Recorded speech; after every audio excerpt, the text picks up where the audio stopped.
Welcome back to Golden Rule Wisdom, where we explore the profound mysteries of life, destiny, and the beautiful timing of the universe.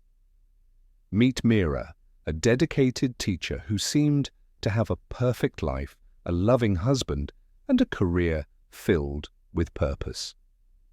To the outside world, she was a woman who had everything, yet deep inside, she carried a silent and heavy burden. Behind the closed doors of her beautiful home, there was a void that no amount of professional success could ever fill. For 7 long years, Meera and her husband had tried to conceive a child, turning their hope into a cycle of despair. They had visited the best specialists and tried every medical treatment available, but every attempt ended in the same heartbreaking negative result. The pile of medical reports grew taller, and serving as a cruel reminder of her inability to become what she wanted most, a mother. Every night she would kneel and pray with all her heart, begging God to bless her with a child to love and cherish. But as the months turned into years, the silence from the heavens became deafening, and her hope began to wither like a dying flower. She watched other women become mothers with ease, feeling as though she was being punished for a crime she did not commit. The pain of infertility is a lonely road, one that isolates you even when you are surrounded by people who love you. One day, overwhelmed by grief, she decided to stop trying. She packed away the baby clothes and closed the door to her dreams. She stopped praying, convinced that God had forgotten her address or simply did not care about the deep desires of her heart. Her husband tried to be supportive, but Meera had built a wall around her heart to protect herself from further disappointment and pain. She felt abandoned by the universe, drifting through her days like a ghost, performing her duties, but feeling absolutely nothing inside. Seeing her despair, a friend suggested she volunteer at a local orphanage, hoping that helping others might heal her own wounded spirit. At first, she resisted the idea, fearing that being around children would only deepen the wound of her own childlessness. But the silence in her house became unbearable, so she decided to go, seeking a distraction rather than a solution to her problems. She arrived at the orphanage gates, feeling a strange mix of anxiety and curiosity, unaware that her life was about to change forever. The sound of children's laughter filled the air, a sound that usually brought her pain, but today it felt strangely inviting and warm. The matron welcomed her with open arms, grateful for any help they could get in caring for the dozens of children living there. Meera threw herself into the work, serving meals and playing games, finding a temporary relief from the heavy thoughts that usually plagued her. Amidst the chaos of playing children, her eyes were drawn to a quiet figure, sitting alone on a bench under a large tree. It was a girl, about 7 years old, with eyes that held a depth of sadness far too heavy for her young age. Meera felt a magnetic pull towards the child.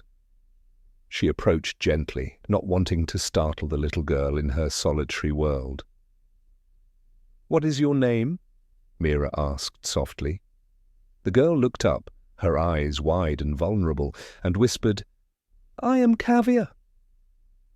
The matron approached and motioned for Meera to speak privately, her face carrying a look of concern and deep sympathy for the child.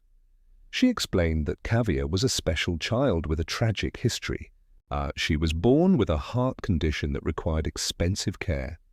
3 different families had adopted her in the past, but all of them had returned her once they learned of her medical issues. They wanted a healthy child, a perfect child. Cavia was seen as a burden, a defective product that could be returned to the store.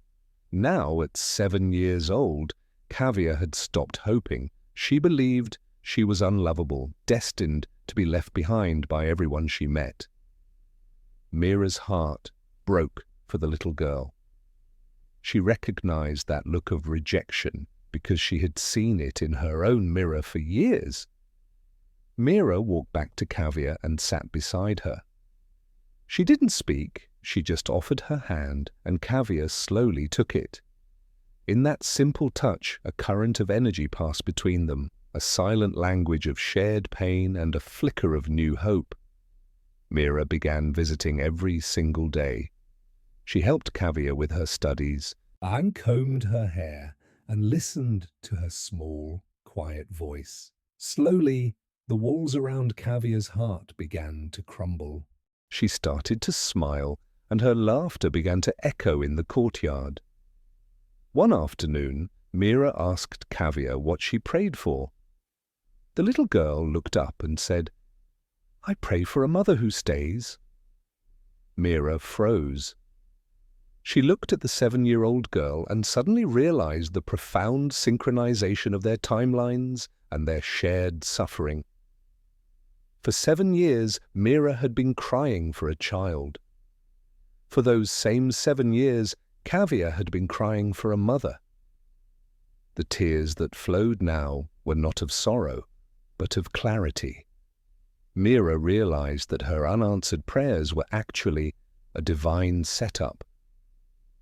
She went home and told her husband everything. She told him that she had found their daughter, the one they were waiting for. They returned to the orphanage together, ready to start the process that would bind their lives with Cavia's forever. And the doctors warned them about Cavia's heart condition and the surgeries she would need. But Meera and her husband did not hesitate. They were not looking for a perfect child. They were looking for their child. They signed the papers with hearts full of certainty. The day they took Cavia home was the brightest day of their lives. The little girl finally had the mother she prayed for. Meera opened the door to the nursery that had been shut for so long. It was no longer a room of pain. It was now a sanctuary of love. Meera tucked Cavia in, realizing that this child was the answer she hadn't understood until now.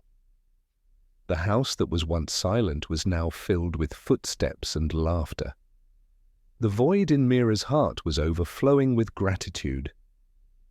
Meera realized that the 7 years of infertility were not a punishment. They were a necessary wait for Cavia to arrive.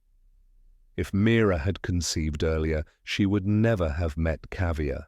In destiny had to delay one dream to fulfill a much greater destiny. With love and proper care, Cavia's health improved remarkably. She blossomed like a flower that had finally found its rightful place in the sun. Every night they prayed together, not for things they wanted, but in gratitude for the miracle that had brought them together against all odds.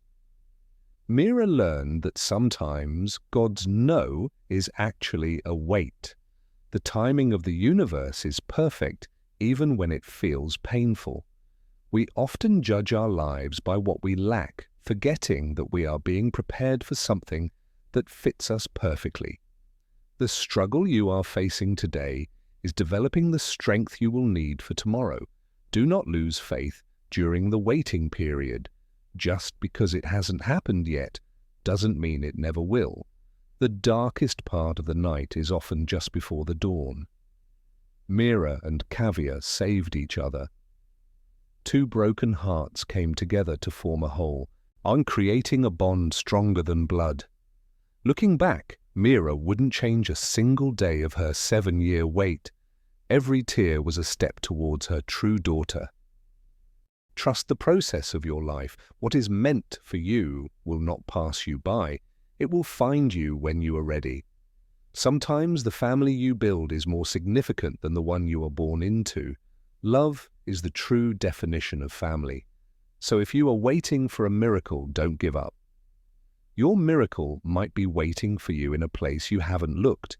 Like a butterfly emerging from a cocoon, your struggle is necessary for your wings to grow. Your flight will be beautiful. Everyone has their own timeline. Do not compare your chapter 1 to someone else's chapter 20. Your story is unique to you. Find peace in the waiting. Use this time to prepare your heart, for when the blessing comes, it will require all of you. Life can be complicated and confusing, but eventually the knots untie, and everything straightens out into a clear and direct path. Meera's story is a testament to the power of faith and the mysterious ways in which love finds its way home. Keep your light burning. Even in the darkest moments, hope is the anchor that keeps you grounded until the storm passes. We all seek a place to belong. Sometimes we find it in people we never expected, in moments we never planned. Let this story remind you that you are never truly forgotten.